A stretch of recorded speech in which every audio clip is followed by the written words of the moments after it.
Era terça-feira e quinta-feira vinha vagão de louco para cá.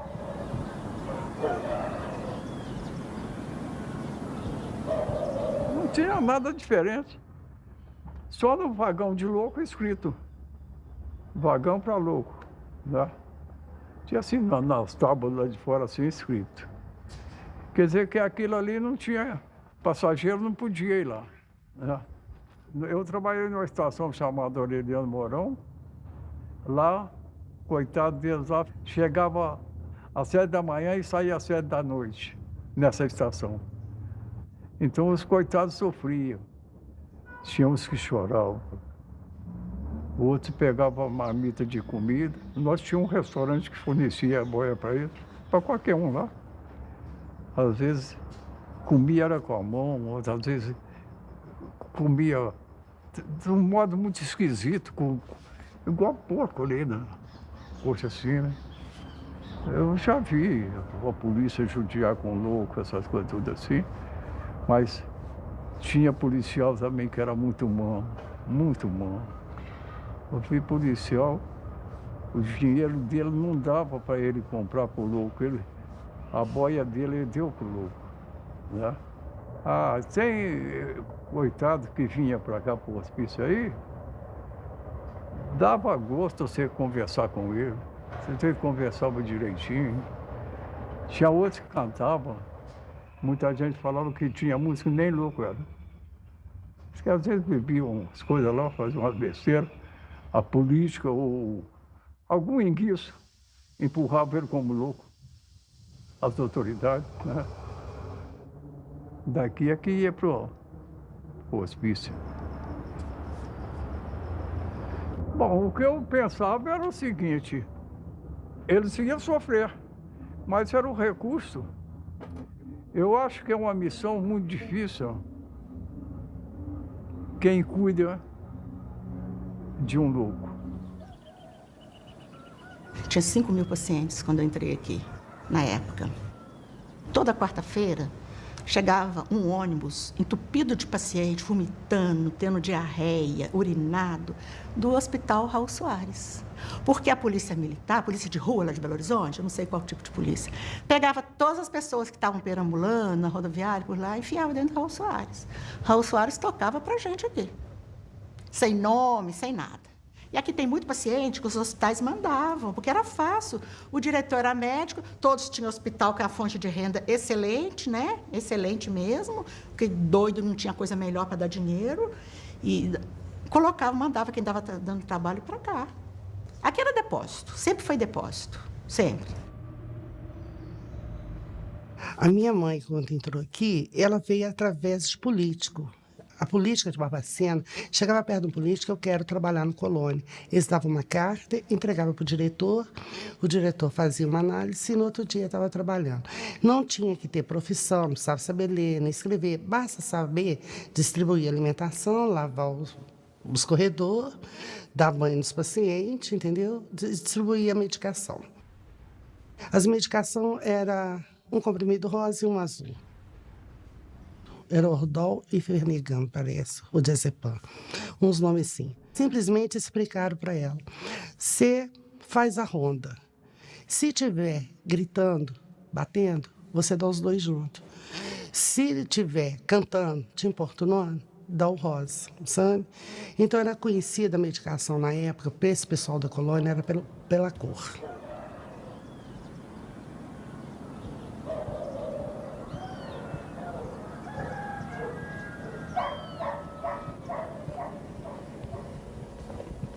O final do século XIX em Barbacena é marcado por um mito que se cria na cidade, no Brasil como um todo, de que aqui havia um clima muito especial, clima serrano. Ele era o oposto daquele momento em que o Rio de Janeiro é tido como uma cidade insalubre, das grandes febres, das grandes epidemias. Então, de certa forma, a elite do Rio de Janeiro, que é a capital do Brasil, então começa a descobrir em Barbacena um lugar para se tratar. E não é só das doenças respiratórias, das doenças clínicas. As chamadas doenças nervosas começam a ter espaço no antigo sanatório, que é o ancestral do Hospital Colônia. O antigo sanatório, que funcionava nos prédios que hoje compreendem a assistência aos alienados, ele era um lugar de muito requinte, com os talheres de prata, com um menu muito charmoso, todo em francês. Ele tem uma linha de trem exclusiva para atender essa clientela que chega. A mesma linha que depois vai ser comparada com as linhas que os nazistas usavam para o complexo de Auschwitz. Então é uma história paradoxal. Ela começa com um requinte de um spa de luxo para pessoas ricas, que depois foi adquirido pelo governo do estado de Minas Gerais e ao longo do século XX se transformou no terrível Hospital Colônia de Barbacena.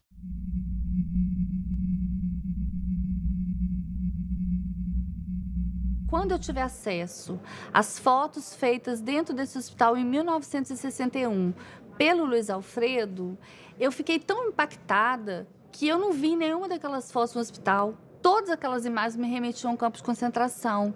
E o fato de a minha geração não saber nada sobre essa história me deixou muito indignada. Como é que uma história como essa, como é que uma das maiores tragédias do Brasil acontecem diante dos nossos olhos e a gente não sabe nada sobre isso?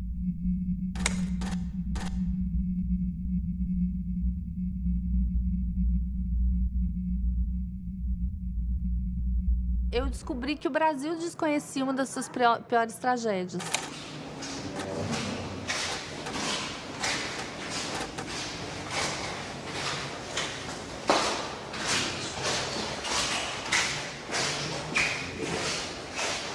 A gente tinha que botar o paciente no lençol e rotular o nome, procedência. Às vezes eu passava 3, 4 lá em cima. Às vezes, quando eu pegava plantão também, eu achava e levava. Você achava o quê? Achava os defuntos lá. Foi morrendo assim, uma atrás da outra, uma atrás da outra, uma atrás da outra. Tinha plantão de eu passar 5 pacientes mortos. Trazia vela na bolsa, trabalhava 24 horas. Aí eu trazia vela para botar na mão das pacientes morrer de noite. Nós fizemos uma enfermaria lá embaixo, no fundo do Crispim. Tinha um quarto sobrando lá. Aí fizemos uma enfermaria ali, para ver se salvava alguma coisa, né? A gente trazia leite de casa, fazia leite em pó, tentava colocar na boca, mas já estava no estado muito ruim mesmo. De repente, começou a vir uma canja branca rala, que você servia com a caneca, nos pratos de alumínio. Aí foi acabando, até chegar no ponto que aquela quantidade de paciente morreu por falta de alimentação. A enfermagem aqui não tinha nada, né? Tinha nada. Tinha aquela bacia ali, ó, eu chamava de bacia fervedeira, que você fervia a seringa que servia para todo mundo. Aqui tinha uma injeção chamada Benerva, que é um complexo B. Enfiava que cabia na seringa, 10 ampulhas de Benerva e tudo, uma agulha desse tamanho, e ia aplicando de paciente em paciente. Hoje tudo é descartável, antigamente não era. Era isso que tinha. Lá embaixo do departamento B tinha um funcionário, que ele era guarda emprestado da Polícia Civil. E ele ficava com a arma, que ele achava que era a polícia aqui dentro. Então, muitas vezes ele puxou a arma para mim, ele puxava para o paciente, os remédios se punha tudo dentro de uma caixa de papelão, ele olhava para a cara do paciente, esse aqui que eu vou dar, esse aqui que eu vou dar, esse aqui que eu vou dar. Se o paciente não quisesse, ele ameaçava com a arma. Era um médico para 3 pavilhões. Eles chegavam na portaria do pavilhão, chamavam os funcionários e aplicava, e a medicação para ser aplicada. Tinha pavilhão igual o Crispim, que era o horror dos horrores. 400 pacientes, homens, tinha uma grade fechando, tudo violento, sem medicação. E se você entrasse lá, eles pulavam em cima de todo mundo. E nessa época eu não via comprimido, não via não. Eles davam xarope aí, que o farmacêutico fazia, né? E o eletrochoque, que era muito usado. E aquelas muito agressivas, muito violentas, que não tinha resposta, que não tinha as medicações que tem hoje em dia, dava eletrochoque. Que eu, por sinal, fiz muito eletrochoque, bastante. Não tinha outra coisa. Muito paciente deprimido, recuperava, mas a gente não dava com anestesia na época. Mas eu fiz bastante. Era eu e o doutor Zé Carlos. Fazia 1 ou 2 vezes por semana, mas os pacientes seguravam direitinho, acalmavam o paciente, dava carinho para eles. E eu punha no mínimo para dar o eletrochoque. Eu dei muito.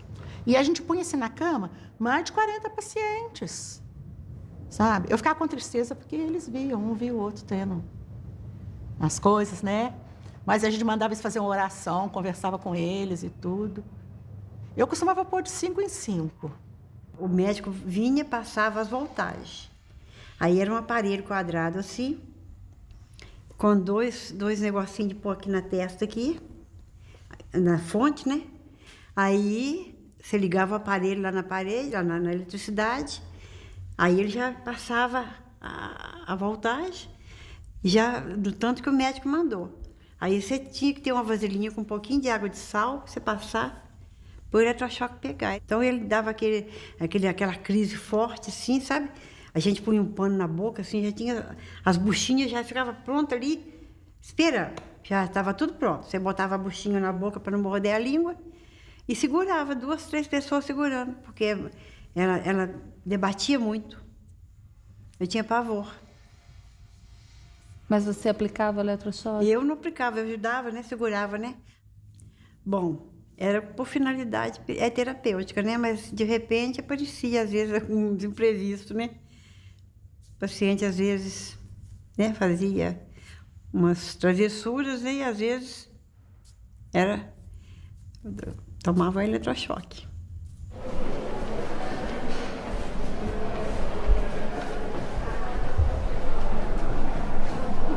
Eu tive vergonha de ser psiquiatra, foi quando eu vi as cenas que eu vi.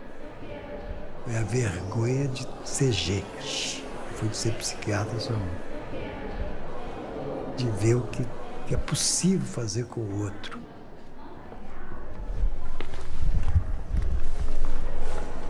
As impressões eram as piores possíveis, porque o cheiro, né?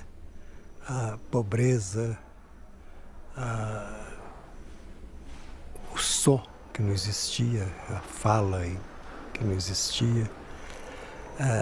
Todos eram andarilhos. O problema de ser andarilho é uma coisa interessante, né? A pessoa ficar andando em volta de si mesma, né? Horas e horas. E tudo isso era natural, tudo isso fazia parte.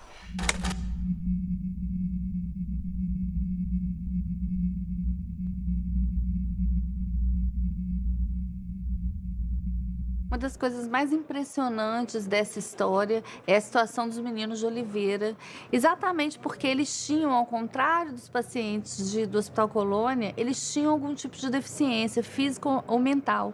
E os pais sentiam vergonha desses filhos e encaminhavam esses filhos para um depósito de crianças chamado Hospital de Oliveira. E aí, quando esse hospital fecha, esses meninos, eles acabam mudando de depósito e acabam sendo encaminhados, então, para o Hospital Colônia no início da década de 70. Veio mais de 100 crianças, acho que 140 crianças para cá. Veio um ônibus cheio. Vieram os 3 funcionários. Quando pega que o filho é seu. Pacientes que a gente não conseguia pegar, precisava 2, 3 pessoas, todos com alguma deficiência física, nem falavam. Era isso que tinha aqui. Tinha um pavilhão de criança lá na FEMIG, eu ficava lá. A gente tomava injeção de impignar, o corpo da gente ficava todo torto assim, ó. Ficava todo torto. A gente fazia a força para descer o braço assim, não conseguia, doía muito. dava choque lá, a gente ficava no pátio lá pelado, ficava na cela pelado também, jogava água na cela, a gente ficava dentro da água na cela, ficava apanhando lá, aqueles enfermeiros, sabe? Batia na gente lá. Você é da onde? Bezonte, Passo Santo Figênio, pai do tio. Pai Antônio Carlos não, Antônio Paulino, meu pai do tio. Me criou desde pequeno assim, ó. Eu fui lá em Bezonte e não vi ele mais. Mãe morreu. Quando eu era neném, ela morreu. Cheguei com 12. Toninho, você tá com quantos anos? Não sei mais não.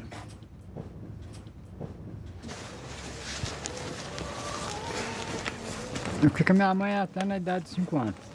Ela teve problema de tuberculose, na época não tinha cura, a doença não era erradicada e ela morreu. E depois que ela morreu, você ficou com quem? Fiquei com a minha madrinha. Na época eu fazia muita bagunça, era muito arteiro, né? Ela me mandou pra cá, pro hospital.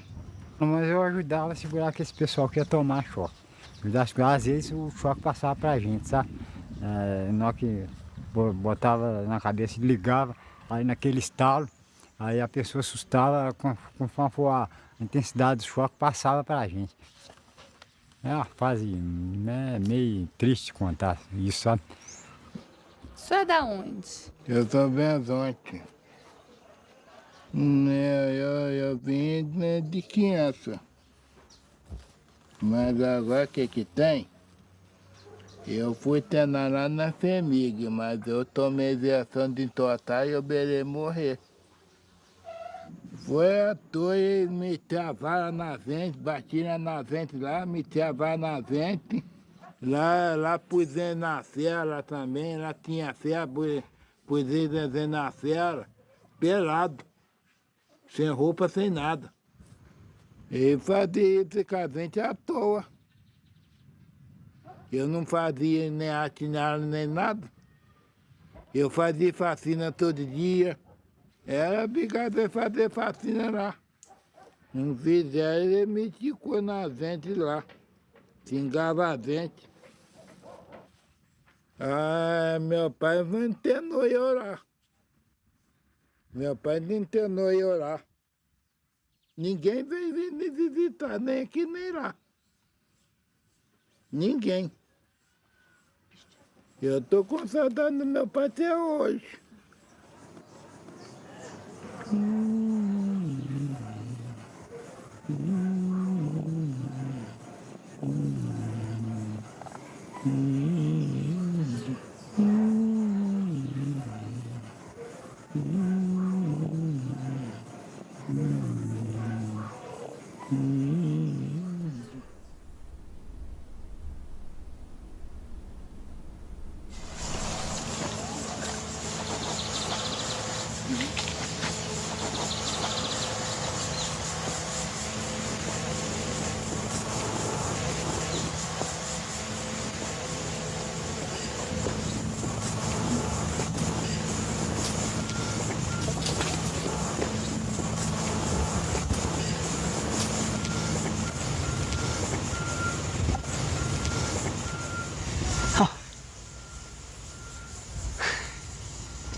Interessante.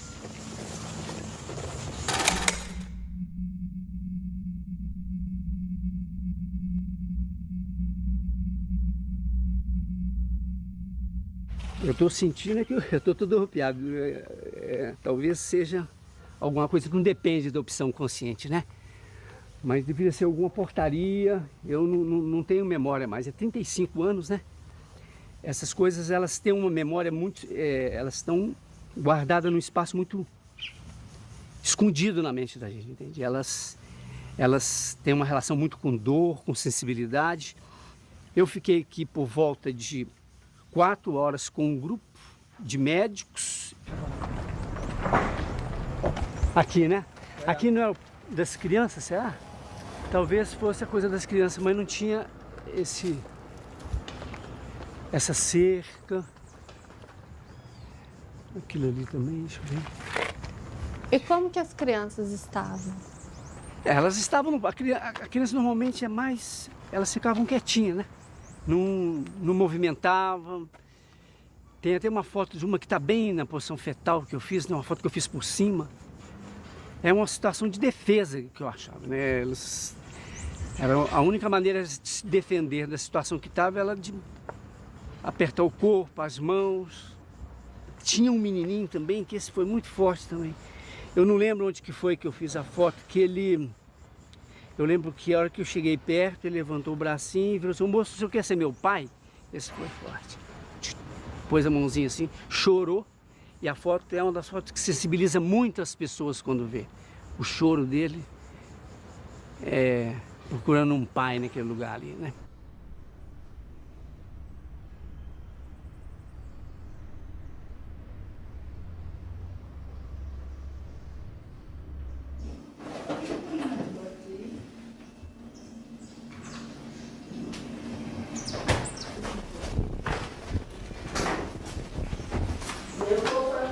Era criança.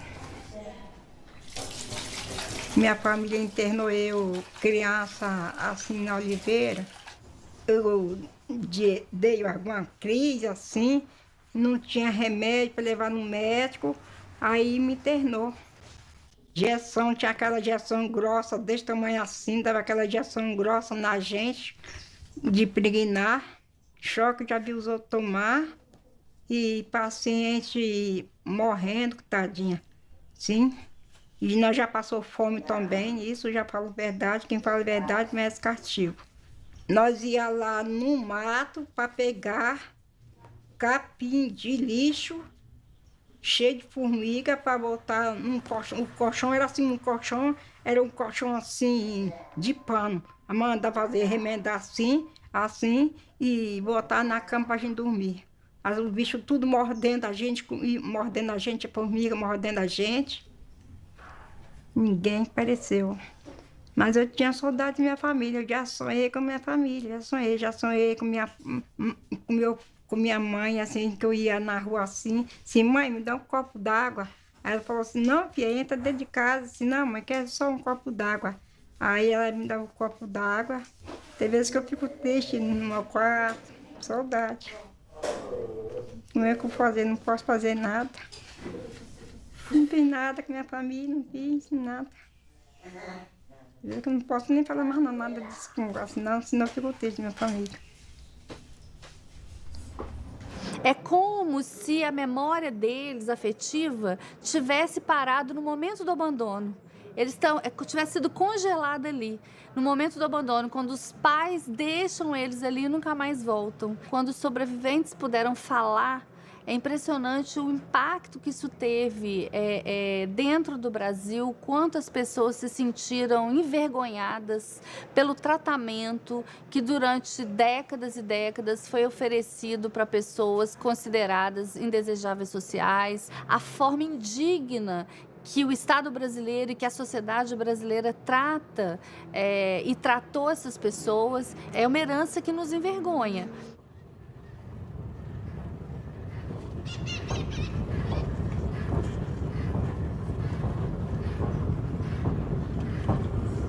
Nesse espaço aqui era um trajeto nosso de menino, né? Que nós atravessava entre meio as locomotivas e, como menino não tem nada na cabeça, vamos na FEMIG, vamos na assistência, chamava assistência na época. Vamos para assistência? Vamos passar para nós ver os doentes, vamos. Aí subia no muro, ficava olhando, mas era, né? Hoje, assim, dá até dó na alma, mas era muita gente mesmo. Era como se juntasse muitos frangos, né? Muitos frangos, muitos pacientes. Tinha uns normal, tinha uns que era normal. Esses que ficavam dentro desse recipiente lá, nesse quadrado, esses não batia bem mesmo, isso não tinha sentido de nada. Mas tinha uns que era normal, rapaz. Tinha uns que era normal, conversava com a gente assim, ó. Só que às vezes vinha de longe, né? Às vezes vinha de longe e a família punha aqui, largava, por aqui morria e aí ia. Era tudo aberto, né? Entrava e ia pro campo jogar bola. Então, era o nosso dia a dia, né? Na rua que minha mãe mora hoje, tinha um rapaz que ele era internado e tinha, às vezes morria alguns doentes. O que ele fazia? Ele punha tudo numa carrocinha de ferro e punha os doentes ali.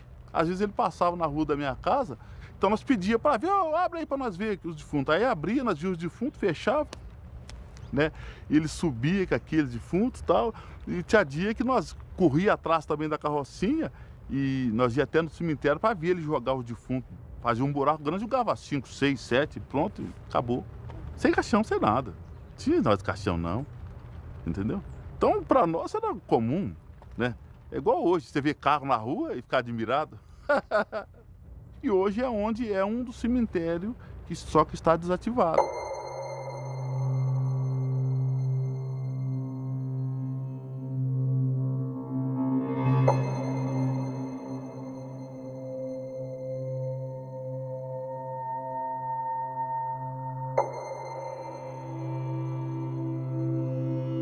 Se você cavar aqui, você vai encontrar ossos e ossos aí, né?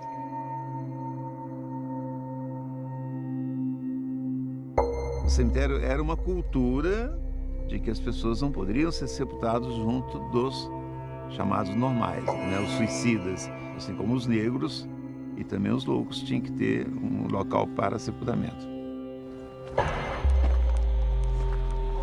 Pouco depois da criação do hospital, em 1903, já se fazia sepultamento no cemitério do Cascalho, depois cemitério da Paz, foi dado o nome. Esse cemitério ele é criado praticamente junto com a criação do hospital. E os corpos vinham num caixão improvisado e aqui julgava e levava o caixão de volta. Era enterrado, tanto se nós estamos aqui sobre ossos, entendeu? Ou seja, pelo volume de pessoas que foram sepultadas aqui, que então a qualquer momento você vai encontrar ossos humanos aqui. Num hospital onde se tem relato que na época de frio chegava a morrer 60 pacientes, porque eles amontoavam, um protegendo o outro, um se protegendo e os de baixo morriam asfixiados. Chegou um ponto que o hospital teve que criar 2 enfermarias de intercorrência clínica, uma no departamento A e outra no departamento B, que eu apelidei, isso aqui é a Anticâmara da Morte.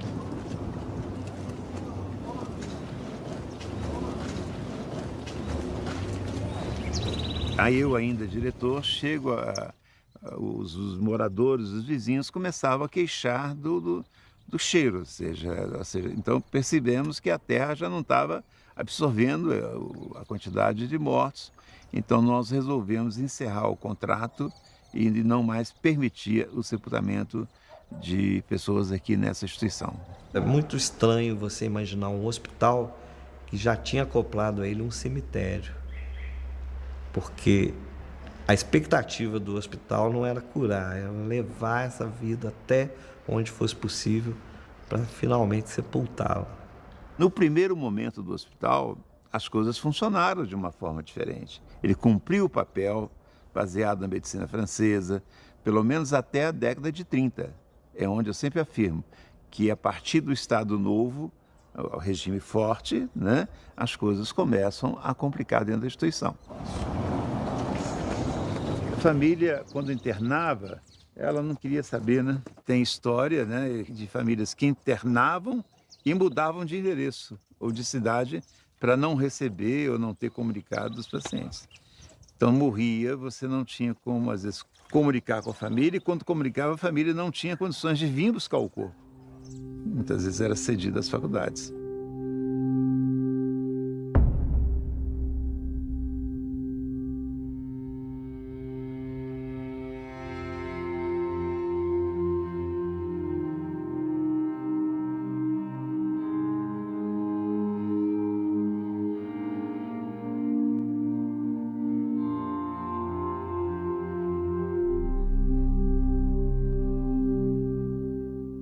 Como é que vocês descobriram que eu nasci, criei, comandei tudo em hospital? Que eu entendo de hospício, do Hospital Colônia, mais do que o hospital mesmo. Qual que era a função do Relações Públicas? Relações Públicas, atendimento às familiares que iam lá visitar os detentos, né? E eu tinha um relacionamento de coisa, a secretaria era aqui na ala feminina, né? Aqui embaixo era o hospital da ala de masculina. Então, as famílias me procuravam, eu indicava, chamava uma das enfermeiras, porque sabia de qual pavilhão que a pessoa da família estava internada, né? Essa era a minha função. Existia, assim, pessoas que interessavam de vir visitar as famílias. Mas em muitos casos, por exemplo, que as pessoas não internavam aí coisa. Tanto é que falecia, comunicava o falecimento, eles não se manifestavam, como a procura para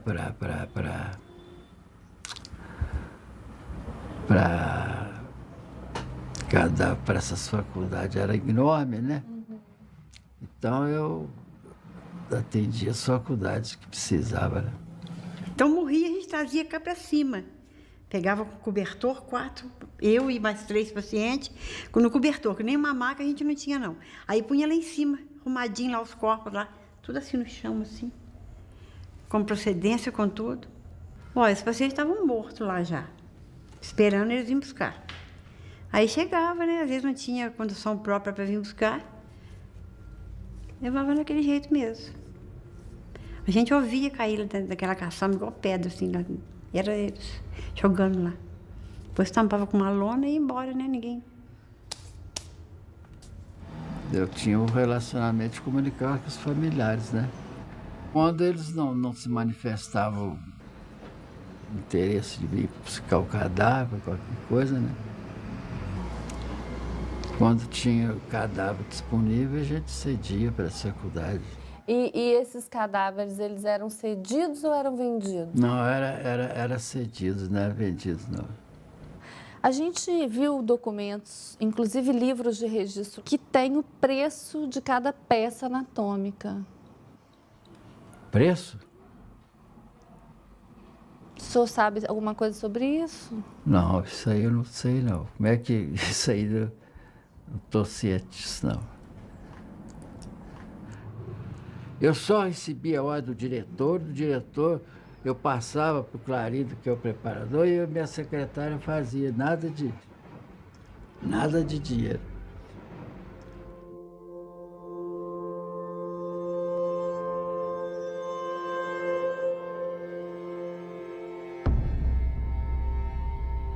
Faculdade de Medicina de Valência, Fialho, tá o seu nome aqui. Essa letra é sua?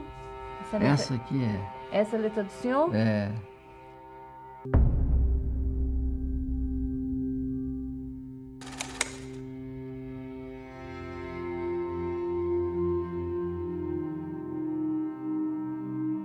Essa questão da venda dos corpos, que é um fato já do final dos anos 70, ele é a exacerbação de uma sequência de descaminhos que esse lugar vai tendo ao longo da sua história.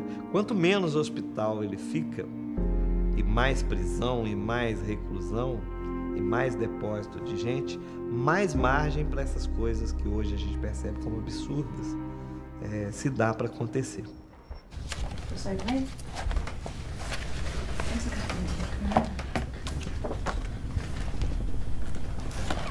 É um pavilhão muito bonito, sendo os pavilhões mais antigos do hospital. É o pavilhão Antônio Carlos, né? É um colonial de respeito, porque não é qualquer um que faz um pavilhão desse aqui. Muito perfeito. Esse aqui hoje é onde está funcionando a cozinha. Foi tirado o telhado e reformado para a cozinha. Estão montando a ferragem para encher o concreto. Um é o João Preto, paciente, tá vendo? Todos são pacientes, tá? Esse aqui da Possível com paciente. Esse é o paciente que tomava conta dos porcos lá na Possível. É um paciente que, inclusive, ele morava, tinha um quartinho dele, tinha um chuveiro dele. Você daria o cigarro e ele está lá, tranquilo. Eu vivi muito dentro do hospital por ter contato com a minha família lá dentro, eu ia muito, né? Andava lá dentro, tinha regalia dentro do hospital. Então, estava lá, conversava com os pacientes. O estado dos pacientes, para mim, era normal. Porque os pacientes, eles não agrediam ninguém, eram os pacientes educados, conversavam. Eles precisavam de um afeto, né? Você conversar. Então, os pacientes do Hospital Colônia, na época, eles iam para a olaria fazer tijolo. Eu frequentava, inclusive, a olaria, porque meu pai era um chefe daquela parte.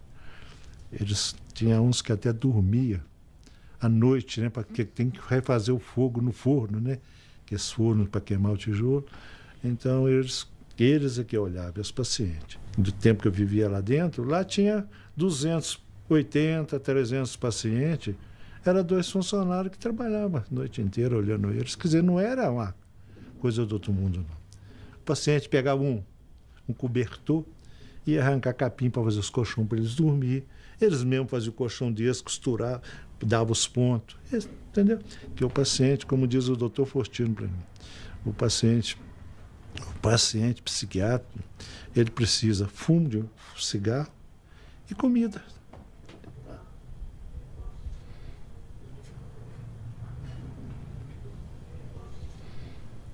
Incomodava ver eles assim? Incomodava porque eu entrava no pátio para tirar paciente para trabalhar. Mas de 69 para cá, tá? Eu entrava lá, porque eu já era o chefe de obra, então eu tirava, em troca de um maço de cigarro, e ele saía para trabalhar. Até agarrava na minha mão para sair, tá?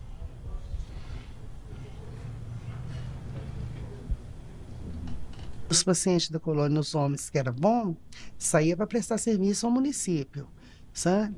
Calçar rua, capinar a rua para o prefeito, sabe? E muitos diretores do hospital levavam pacientes também para ajudar nas construções da casa deles que estava fazendo. E levava esse paciente para ser pedreiro, servente pedreiro, sabe? Mas eles não tinham pagamento, tá? Eles tinham, como diz o outro, mordomia de sair do pátio e ganhar um maço de cigarro, que eu passava aqui na secretaria pegar o pacote. Isso aí. Eu mesmo, quando eu estava mexendo na reforma dessa casa, eu trouxe eles para trabalhar aqui. Eles trabalharam aqui comigo. Eu tenho um chão ali com os cacos de azulejo, foi o paciente que sentou.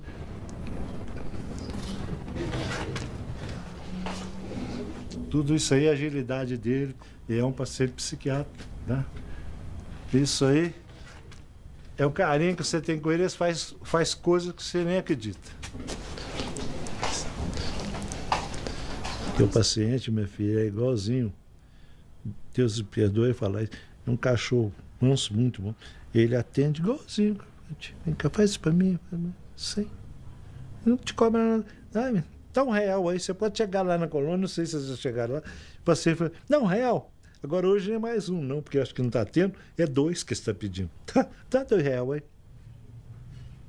As pessoas internadas aqui, que trabalhavam para a prefeitura gratuitamente, e aqueles que saíam para o mato para ajudar funcionários, ficavam outras pessoas, porque eles não ficavam andando no parque o dia inteiro.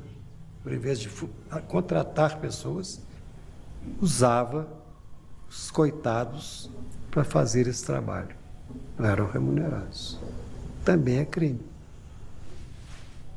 Eu não sei até que ponto você vai poder falar que ele está explorando. A minha parte, eles iam para tirar ele do pátio para fazer terapia. Era um, certo? Eles iam, eles fizeram o pavilhão deles, que está lá, até, e eles vibravam. Ele saía passear. E eu acho que o próprio funcionário que tirava, ele não pode pagar, porque ele está no trabalho dele. Então, agora, se alguém pegava funcionário, paciente, para levar para trabalhar na casa dele sem pagar, sem aí não, eu não conheço. Eu nunca ia usar isso e não ia deixar ninguém fazer isso com meus pacientes que estão comigo. Tá?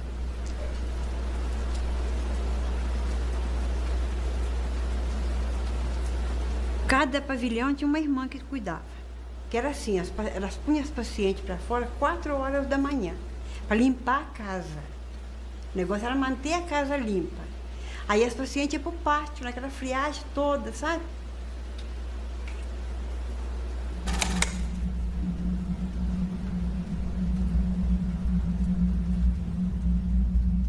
Tinha irmã de caridade aqui na época. Uma ou outra ajudava a gente. Eram boas tudo. Outros atrapalhavam a gente. Sabe? Mas a limpeza no pavilhão que elas estavam era limpíssimo. Desde que os pacientes ficavam todos entulhados dentro dos pátios. Arrumou, pôs as coxas brancas de piquê, ninguém podia entrar. Elas rezavam terço com as pacientes. Elas tinham essa função de ir lá, rezar, orientar, entendeu? Se a gente precisasse de alguma coisa, elas é que tinham que vir fazer licitação para vir buscar no almoxarifado. E ficava ali. Um certo tempo de manhã. De tarde você já não via mais elas. Elas exploravam muitas pacientes para fazer crochê, trabalho manual. Então essas pacientes trabalhavam separadas. Trabalhavam só para as irmãs. Não faziam nada para ninguém. Tinha o dormitório escolhido, né? Era o primeiro dormitório de cima, que era o mais limpo. Ali só ficava elas. E elas recebiam para isso? As pacientes? É. Ah, não. Às vezes, assim, muito raramente, sabe? Mas, assim, um bolo que fazia lá na casa delas, que levava lá um pedacinho para elas. Mas muito raramente. Essa irmã Helena Coelho, que era a mais velha, ela era econômica, né? Que trabalhava no almoxarifado. Então, todo lugar, você sabe como é que é. Tem essas corrupção mesmo, né? Que a gente está vendo hoje, né? Então, vinha a carne de segunda e o dono da carne recebia como de primeira. Mas não deixava de dividir com elas, claro.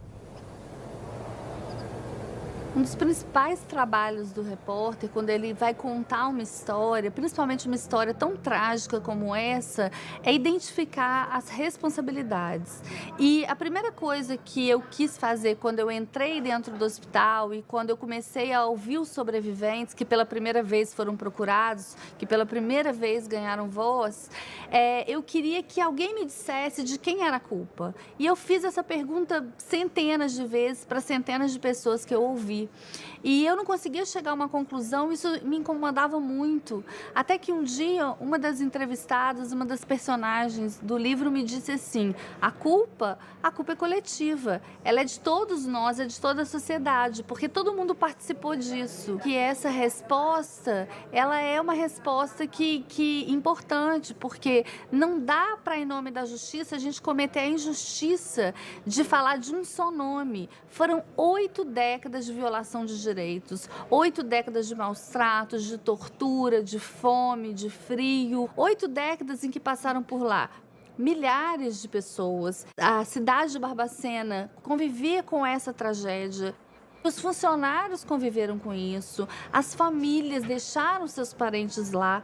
Então, assim, os médicos participaram disso de alguma forma. São muitas pessoas envolvidas. Para que uma tragédia dessa ela exista, ela aconteça durante 80 anos, é preciso que haja uma omissão coletiva. É lógico que a gente nunca vai poder tirar a responsabilidade do Estado brasileiro, porque o Estado brasileiro era o responsável por cuidar daquelas pessoas e o Estado falhou. Todos falharam com essas pessoas, todos falharam com as 60 mil vítimas do Colônia.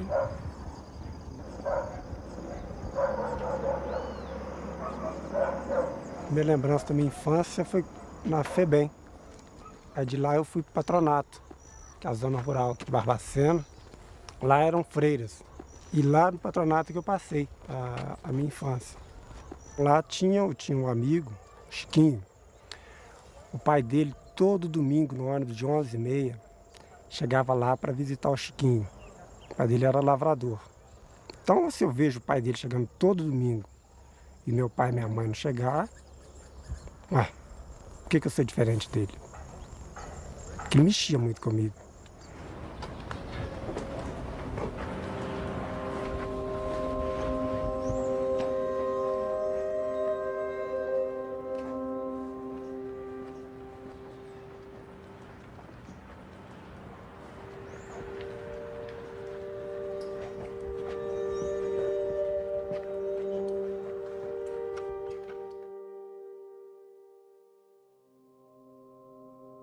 Minha mãe me disse que foi aqui que eu fui separado dela.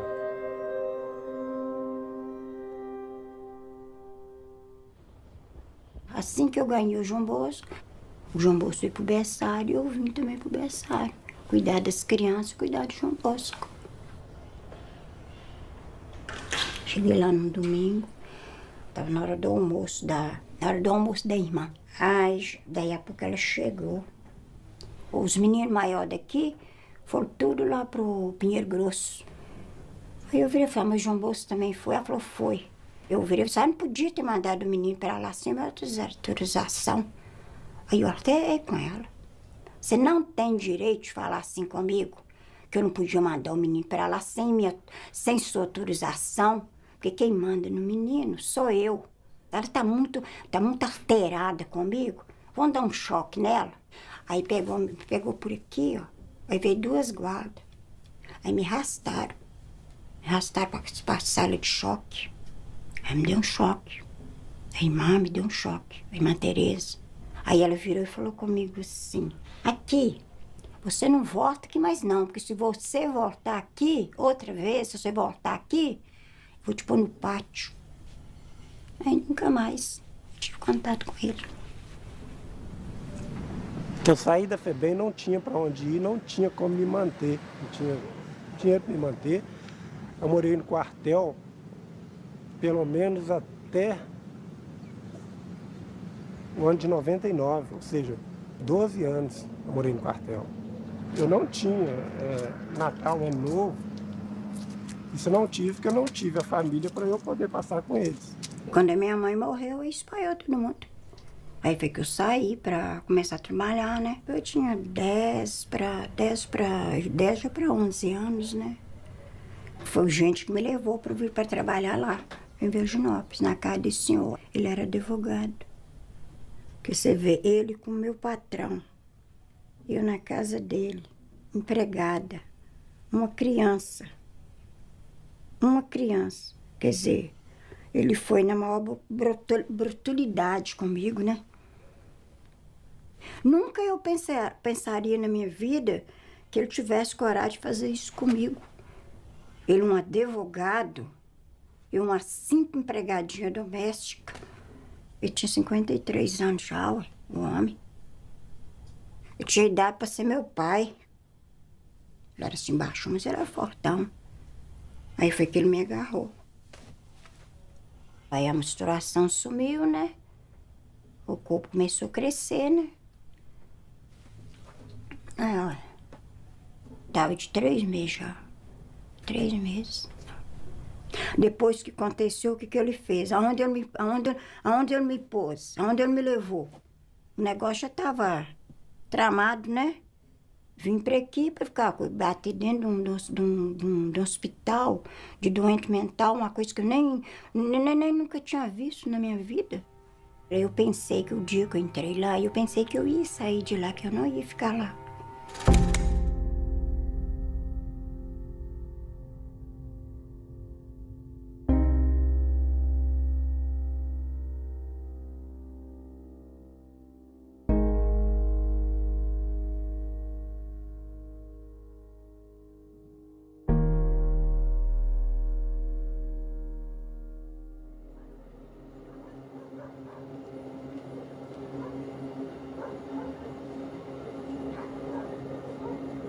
Fiquei mais crítica quando eu descobri a minha história e procurei a FEMIG, né, atrás de explicações, a forma que eu fui recebida. Muitos disseram, o que você está fazendo aqui, não vale a pena mexer nessa história, procurar isso. Ela não podia ficar comigo, ela não teve escolha. Muitos se colocaram no lugar dos meus pais adotivos, mas ninguém foi capaz de se colocar no lugar da minha mãe. Chamo Sueli Aparecida Rezende, nasci em 1955, dia 2 de julho, numa sexta-feira em São Paulo.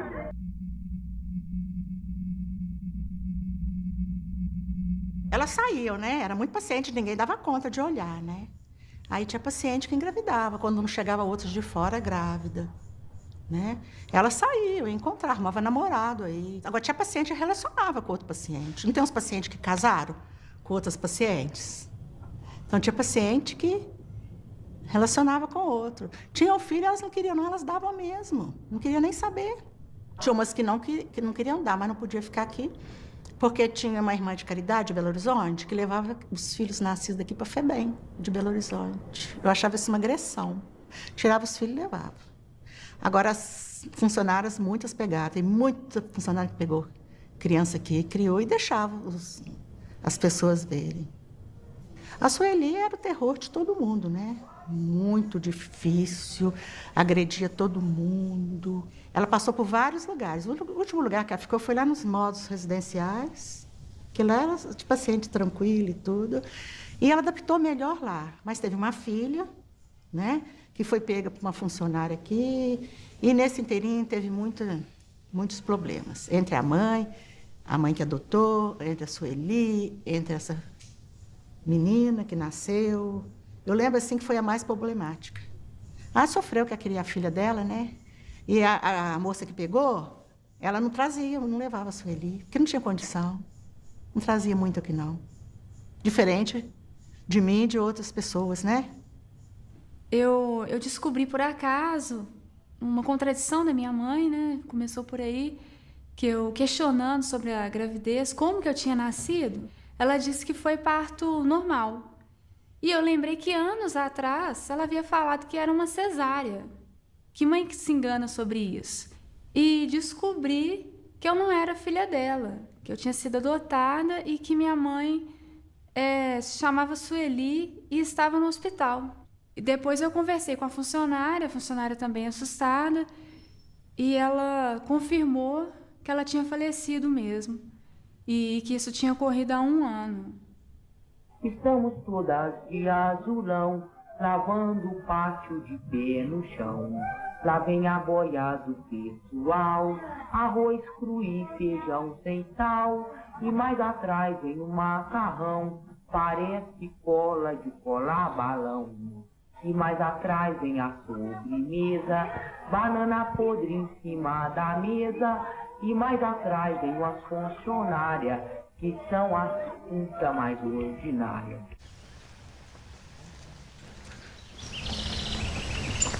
Eu nunca imaginava que um dia entrar nesse local aqui me traz recordações tristes. Aqui onde esteve minha mãe.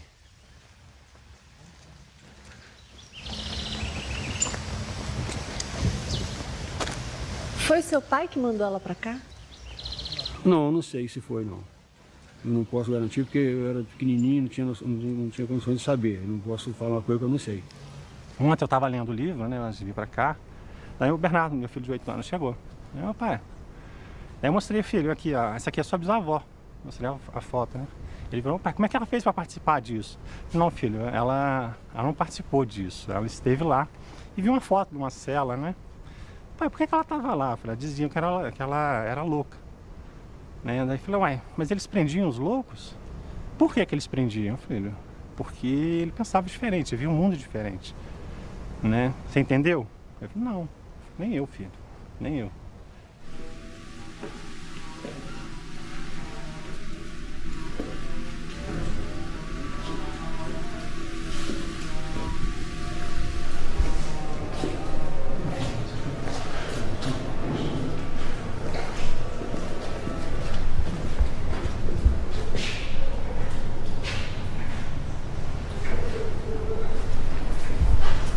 Aqui era o quê? Outro dormitório. Mas aqui só os indigentes, né? Sim. Aqui é... Mas quem não era, né? Talvez eu tinha 9, 57, 58. O nome dela tá aí, porque ela deve ter vindo participar muito de gente. Vê a data aí, a gente consegue localizar. 57, 58? É. A quem servia esse sistema, né? Matrícula de loucos e indigentes.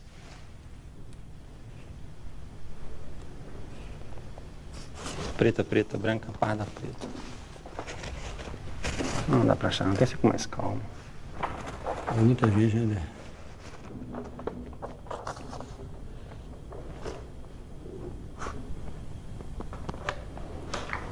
Pai, O quê?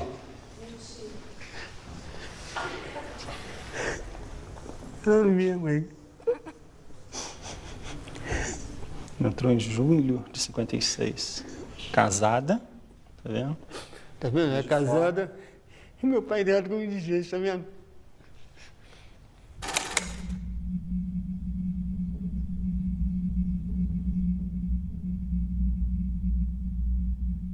Reiteração no nome, aviso pedido verbal do esposo da paciente, Jorge Severino. Vou.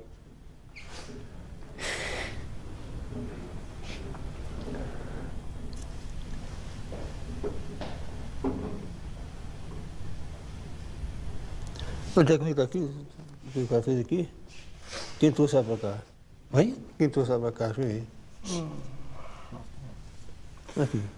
Não, eu vou pedir, né, a alteração do nome dela, porque aqui constava Leonor Correia de Castro. Aí alteraram, né? É o Leonor Correia de Almeida. Ok. A vista pedido verbal do esposo da paciente, Sr. Jorge Severino de Almeida. Foi cruel, não foi? Escondeu-se de mim.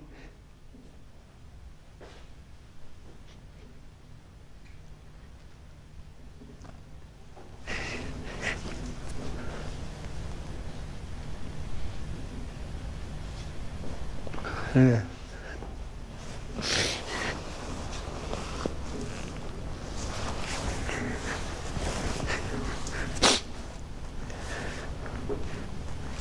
Eu não sabia que tinha mãe, tá vendo? Escondeu-se de mim. É. Eu dormi na rua, não sabia que tinha mãe. Com 9 anos.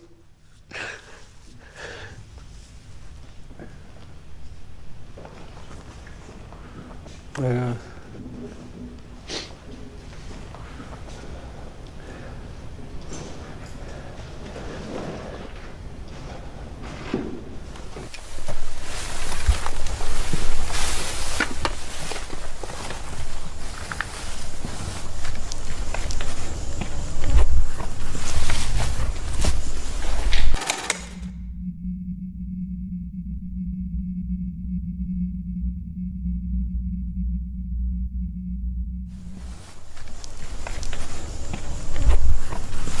Em 1961,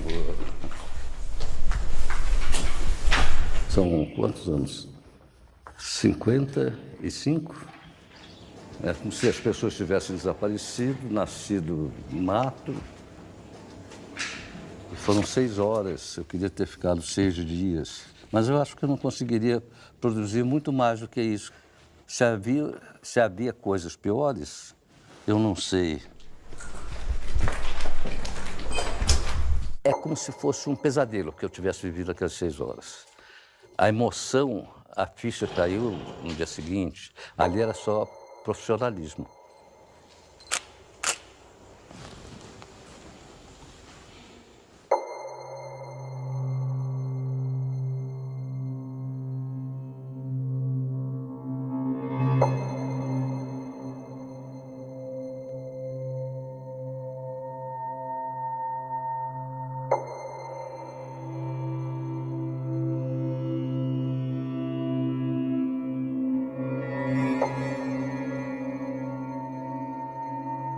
Estamos num local com os vestígios, com a arquitetura, com as mesmas condições arquitetônicas da época.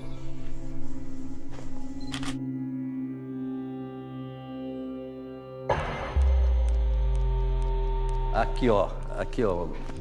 Essa parte aqui é aquela ali, ó. A porta, aqui, ó. Aquela parte ali. E a janela, e a porta. É daqui para lá.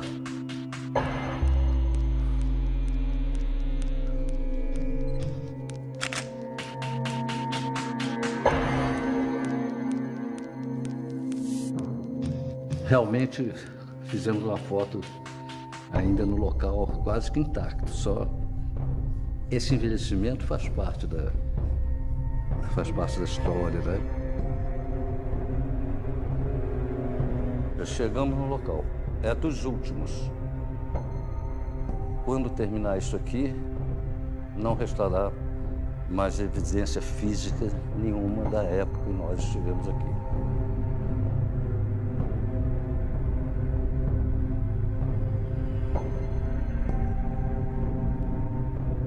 De tudo que eu vi em 20 anos de profissão, nada se compara a isso. Essa é uma das coisas que eu fiz que marcaram mais. É isso. Mais nada para falar.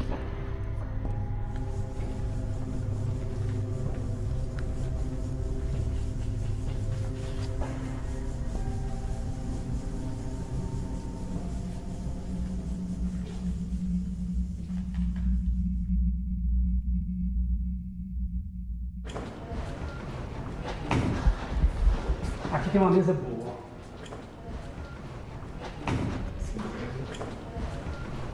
Aqui, ó. Da série esse aqui, ó. O significado é muito diferente, tá vendo? Eu entrei porque era uma grade. A condição dele dizem que era de violência, no entanto, aqui também, essa aqui é forma, entendeu? O pavilhão das mulheres, elas abertas, elas vinham para a porta. É o discurso básico. A maioria delas não tinham distúrbios, vamos dizer, neurológicos, alguma podia ter alguma coisa que a fisionomia mostra, mas essa senhora, essa aqui, e olha o tanto que está lá no fundo.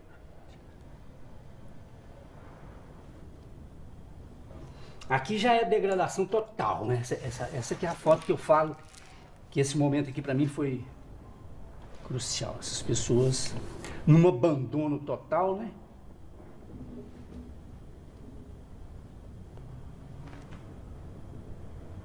Essa aqui foi muito forte. Presta atenção naquilo que eu falei das mãos e dos pés.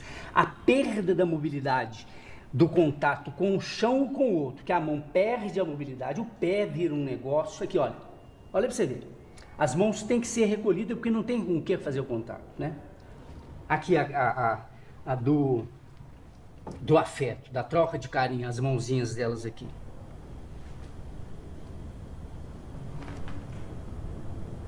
Esse aqui é a vergonha. O que eu sentia é que ele ficava completamente envergonhado da situação que ele estava. Tem uma coisa que é interessante, a maioria era negro. Aqui já tinha... A cor negra já era uma discriminação.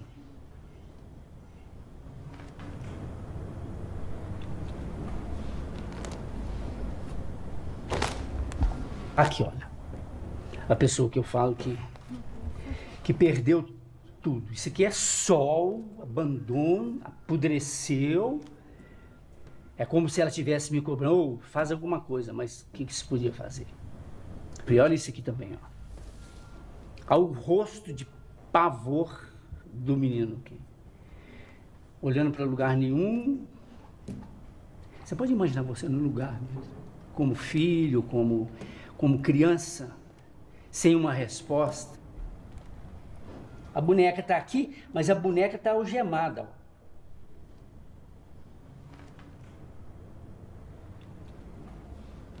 Napoleão, como é que é fotografar pessoas que perderam sua condição humana?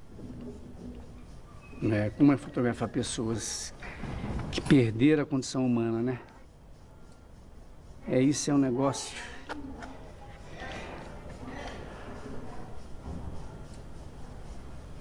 Como que é fotografar?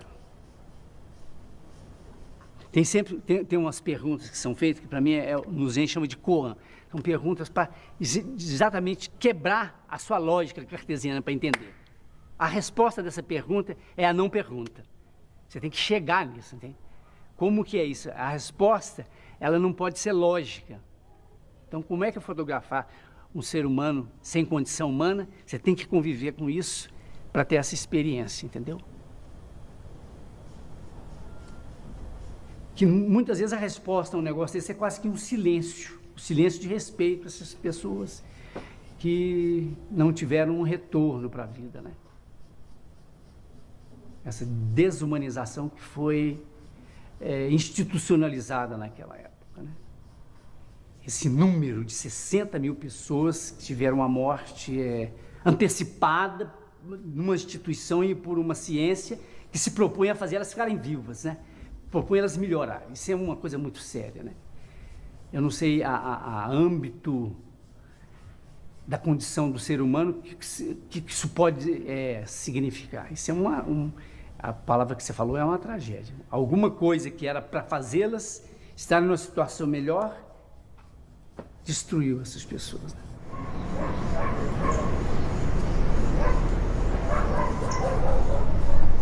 Todo mundo emocionado, né? Que foi um, né? É forte mesmo. Registro forte. De fato de serem 3 gerações, né? Vocês... É verdade. 3 gerações. Né? Sua, nossa e a do Luiz Alfredo.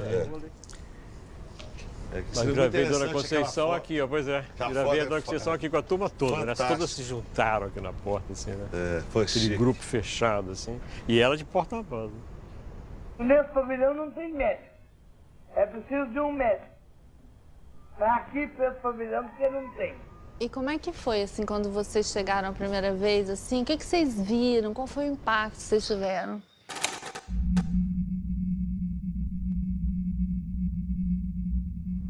Eu tinha visto umas fotos, eu não conhecia o Cruzeiro, as fotos do Luiz Alfredo eu não conhecia. Eu era muito garoto na época e não tinha visto as fotos dele. Na escola de psicologia eu vi umas fotos que o cara tinha feito clandestinamente também. Tipo, assim, fotos roubadas, cenas roubadas, assim, né? Eu vendo as fotos do Luiz Alfredo, em que você vê que as pessoas se colocam para a câmera, inclusive uns grupos de homens que se colocam, assim, numa posição ereta. Eu acho que aquelas não eram poses, não era uma colocação, aquilo surgia, aquilo foi um bailado, foi uma coisa, e eles me olhavam e não me viam. É isso que eu sentia, todos os olhares se dirigiam a um certo ponto, mas eram vazios.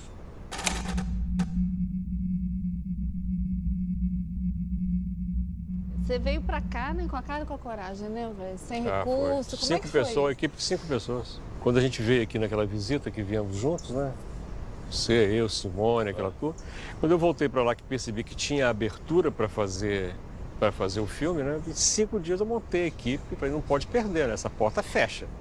A gente percebeu que tinha que fazer algo naquele momento, que tinha possibilidade, não podia perder, né? E era aquela hora e pronto. E viemos um coletivo de pessoas. Vocês estavam juntos a primeira vez? Viemos juntos. Foi um grupo grande que veio. Passamos um dia aqui, demos um giro no hospital. Um dia mesmo. Aqui no embaixo. O Irã voltou para escrever as matérias, eu voltei com a cabeça do filme, assim, de armar o filme. É porque o secretário de saúde na época liberou, né? Ele não sabia o que ia acontecer, né? Ele liberou e depois a gente publicou uma matéria dizendo, né? Que estava aberto, né, os portões aqui do hospital para a imprensa, né?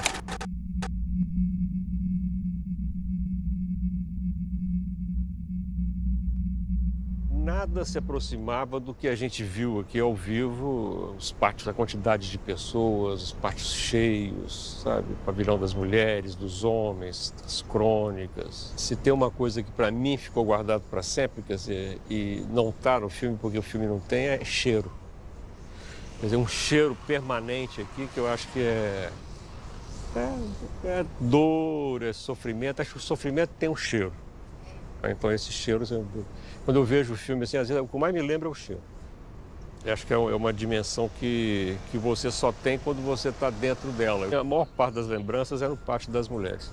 Que uma delas chegou para mim e falou assim, eu sei porque vocês estão fotografando a gente. É para quando a gente morrer, vocês saberem quem morreu. E a vontade delas de aparecer e tudo era muito grande. Então você percebia assim que era uma forma de dizer, olha, eu estou aqui, estou viva, eu estou aqui, eu existo, e pôr a cara. Eu como repórter, né, minha letra é muito feia, depois daquela dificuldade de entender o que eu escrevia, né, eu queria aproveitar e tudo, eu estava falando para o Elvésio, eu não tive sentimento nenhum. Eu estava ali um profissional, um repórter, eu tinha que anotar tudo, até o sentimento. Né, se era cheiro, se aquilo, eu tinha que anotar cheiro, tristeza, eu anotava o nome, porque eu não tinha sentimento nenhum. Eu estava em operação, trabalhando tecnicamente. Eu senti mesmo drama quando eu vi o filme, Em Nome da Razão, né? Nós, né, foi tudo junto. Quando eu vi ao vivo ali, aquilo, aí que viemos acumulado. Nossa, entrei em pânico.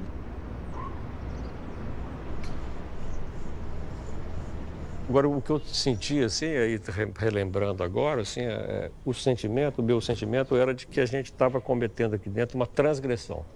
A gente estava transgredindo. A gente estava quebrando normas, porque a norma daqui é o isolamento, é o silêncio e essa omissão principalmente pelo silêncio. Eu acho que o que está na base desse contrato social de instituições como essa é que a sociedade será conivente com aquilo ali. E eu sinto especialmente que no momento que nós fizemos, quer dizer, de 79 para 80, a gente debaixo de uma ditadura militar, quer dizer, era uma metáfora assim, direta do que acontecia no Brasil. Do silenciamento, né? Do silenciamento, e a gente estava entrando, quer dizer, aí eu acho que, até comentando com o Irã, o título da matéria dele, Os Porões da Loucura, é perfeito, assim. É perfeito porque naquela época a gente falava no Brasil nos porões da tortura. Da ditadura. Os porões da ditadura, os porões da tortura, quer dizer, era o que era a voz corrente. Eu sinto que naquele momento a gente estava participando de uma revolução. Nós estávamos sendo agentes de uma revolução que estava acontecendo aos olhos nossos ali, na nossa vista ali, e que de fato ia modificar isso aqui para sempre. A primeira coisa mais importante que aconteceu, que eu achei que foi importante, foi a reação do próprio meio psiquiátrico, né? As pessoas, quando elas estão tratando com os doentes mentais, elas estão dando o máximo, elas acham que é aquilo. Elas não tinham consciência disso, né? Então, essas pessoas, se você criticar o trabalho delas, elas ficam revoltadas. Então, o pessoal que trabalhava nos hospitais psiquiátricos, eles não foram acusados de praticar a barbárie, não. Eles viram como eles praticavam um ato barbário.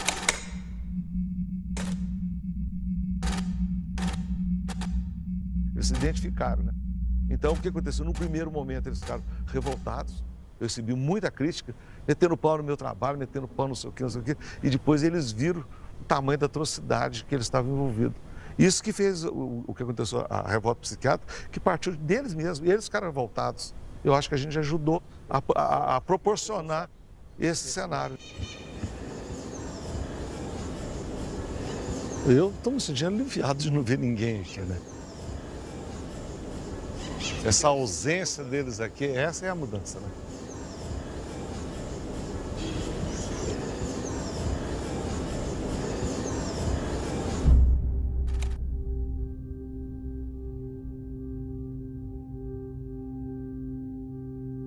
Em 73, a FIAP, Fundação Educacional de Assistência Psiquiátrica, resolveram dar uma reforma aqui dentro e pôr funcionários, porque não tinha, só guardas. Então, eu fui para Belo Horizonte, fiz psicotécnico com um monte de gente, eu fui a única que passei, como enfermeira. Eu tinha uma visão técnica e comecei a arrumar a casa, né? A hotelaria da casa. Vão dar condições para ter gente formada, gente capacitada, isso eu fiz muito. Aqui tinha umas folhas que as funcionárias, as guardas, escreviam alguma coisa, punham o nome, mandavam os médicos escrever. Outros pavilhões não tinham nada.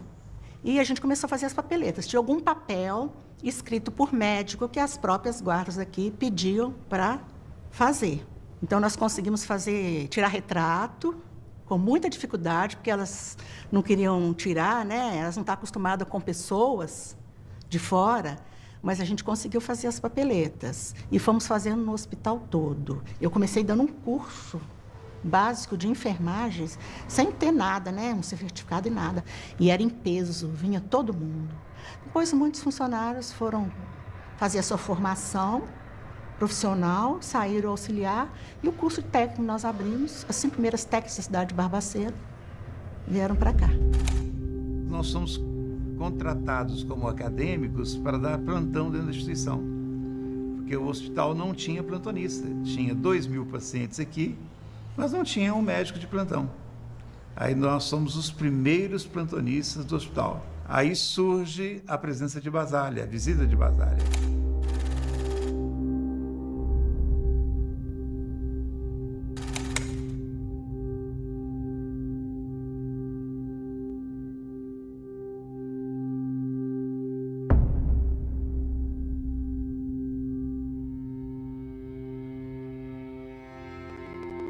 E ele conhece as instituições psiquiátricas, onde ele chama isso aqui de um campo de concentração. Ele vem, faz a crítica, e Basálea passa a ser um símbolo, passa a ser uma bandeira da nossa luta por mudanças do modelo assistencial.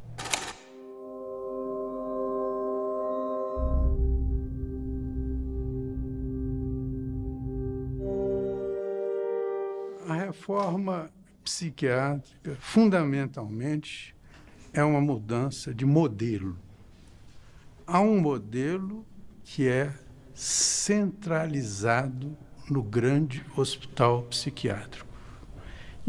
O modelo hospitalar leva o paciente até o serviço. No caso da rede é o contrário. O serviço é que vai até o paciente, é algo como uma malha de serviços que se espalha pelo estado todo. A gente começou a fazer a ressocialização desses pacientes nos módulos residenciais, foi 120 pacientes. Ali a gente ensinou a usar desodorante, fazer unha, sabe, colocar batom. Quem viu se viu pela primeira vez, chorava, gritava, batia a palma, sabe? Ficou toda feliz de ver no espelho. Aí a gente levava, é você que está aqui. A outra, não é outra, não, é você mesmo, sabe? A gente ia mostrando, depois aprenderam a comer com colher, com garfo. Foi naquele modo lá que saí depois para as casinhas. Eu chego aqui em 92, o hospital, como que ele estava? Ele estava passando por uma modificação, que eu acho de pensamento. Então, assim, ele ainda tinha muita característica de hospício. A grande dificuldade, que aí eu posso falar um pouco do que eu venho nesses anos todos trabalhando, é a questão, nesses espaços, a gente conseguir trabalhar com o sujeito. Porque a questão coletiva, ela é muito forte. A instituição, ela é muito rígida dentro de rotinas. Eu tenho experiências lindas aqui. As pessoas não sabiam como que vinha a fruta, o abacaxi, sem ser picado. Como que era o abacaxi? Tem história linda das pessoas, primeiras pessoas na residência terapêutica, como começaram a frequentar mercadinho. Sabe assim? Por que isso? Tem a laranja, sim, mas ela picada, né? Assim, a coisa, o que é isso? Assim, coisa para nós que é tão simples. Porque é tão assim tutelado, né, que a gente faz tudo pela pessoa, né? Aí tem o caso de algumas pacientes que são até muito conhecidas e tem algumas que estão até hoje em residência terapêutica, né, que eu acho assim que é uma vitória, tendo em vista o quadro que apresentava quando morava aqui dentro, né? Então você vê que tudo é possível, né?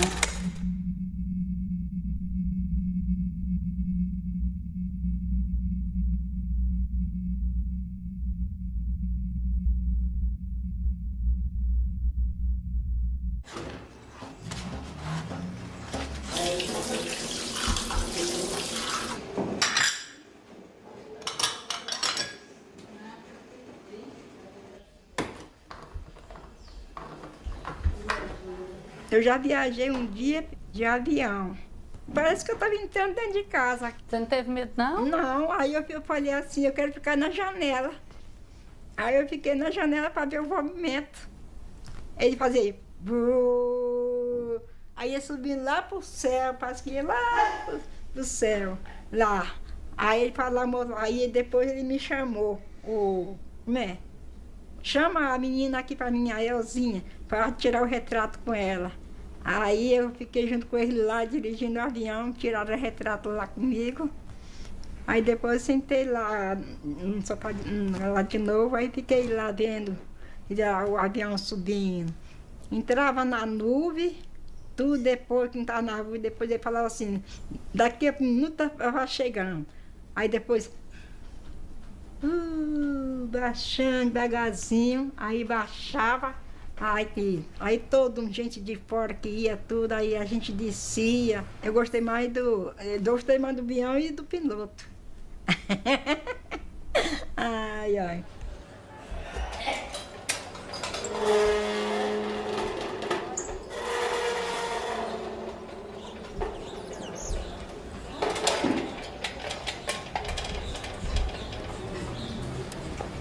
O senhor representa hoje uma instituição que tem essa herança.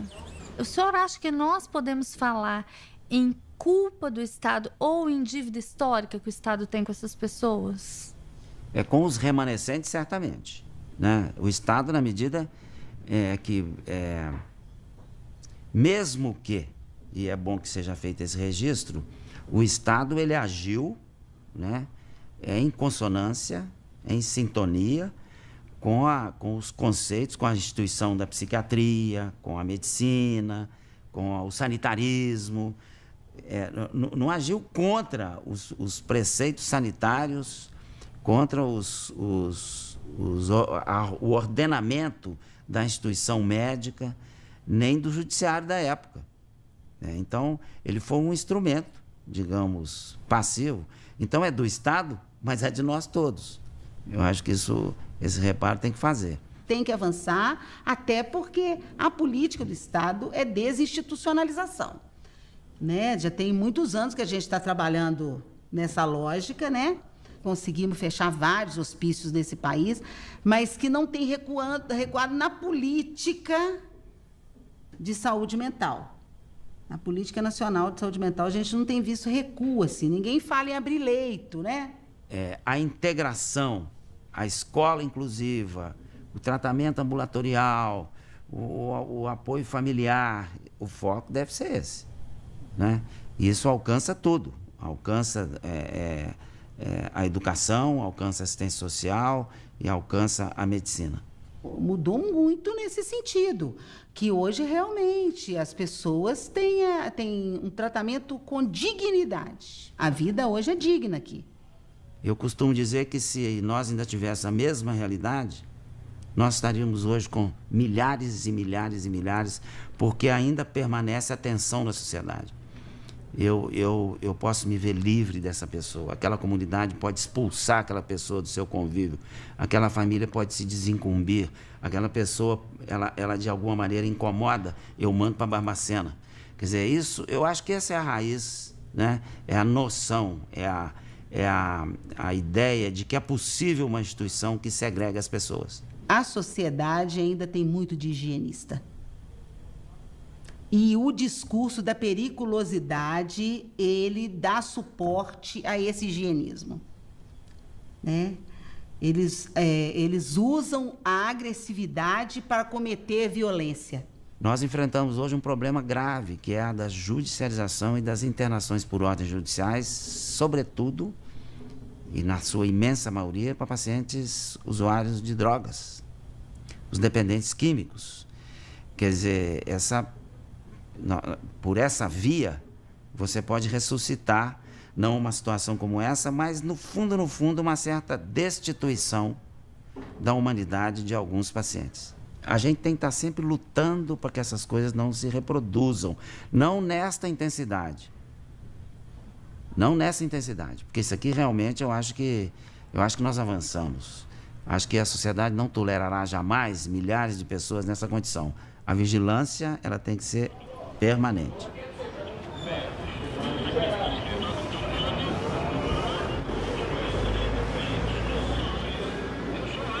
A casa foi criada para eles, né? Tanto que são 4 rapazes e 3 moças. No começo foi difícil até para mim, quando a gente via que o chão tinha só fezes, né? Falava, nossa, meu Deus, me dá coragem, né? Os primeiros dias eram difíceis mesmo.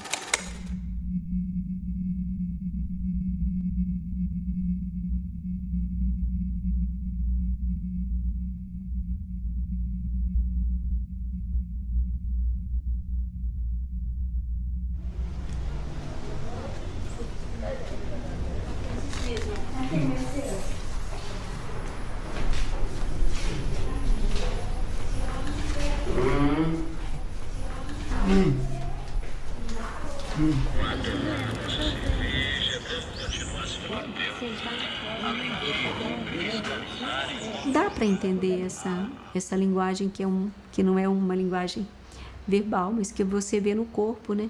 E eu acho que foi mais através de olhar para eles e entender, né? Por exemplo, às vezes o Albino estava numa posição e eu falava, não, o Albino está se sentindo incomodado nisso aqui, vamos trocar, vamos deixar, né? Porque não tem rigidez. Eu falo, olha, gente, vocês vão me desculpar, mas quem trabalha aqui não tem rigidez de nada, não. Por exemplo, quer andar, anda, quer levantar, levanta.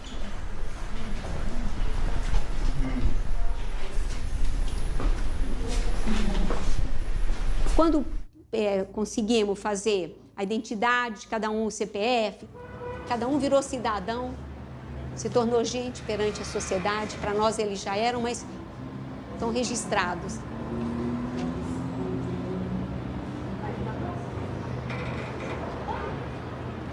E o Silvio é aquele menino lourinho que tinha uma opção de moscas, né, em cima dele. Quando ele estava daquele jeito, passa alguém e fala: essa menina tem mais que morrer. Essa menina aqui é esse menino que é um galã de cinema, porque ele era louro, o cabelo era mais bonito. Hoje eu envelheci, mas eles também. Então o cabelo era todo lourinho. Eu falei: esse é um menino que é um galã de cinema. Aí ele estava lindo mesmo, aí todo mundo ficou impressionado.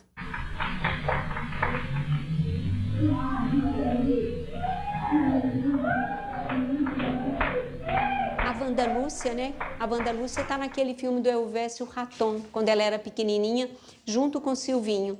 Vai sozinho, você consegue? Pode ir sozinho.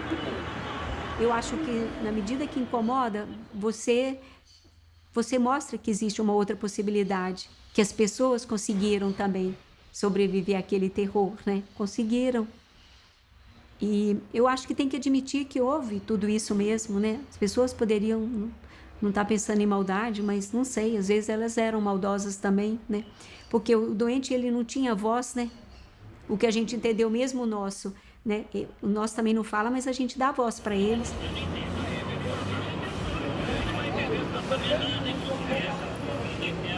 Achei bonito, né? Porque eu nunca imaginava que uma irmã de caridade ia ter 7 filhos e bem deficientes, né? E que a gente acreditava que poderia modificar.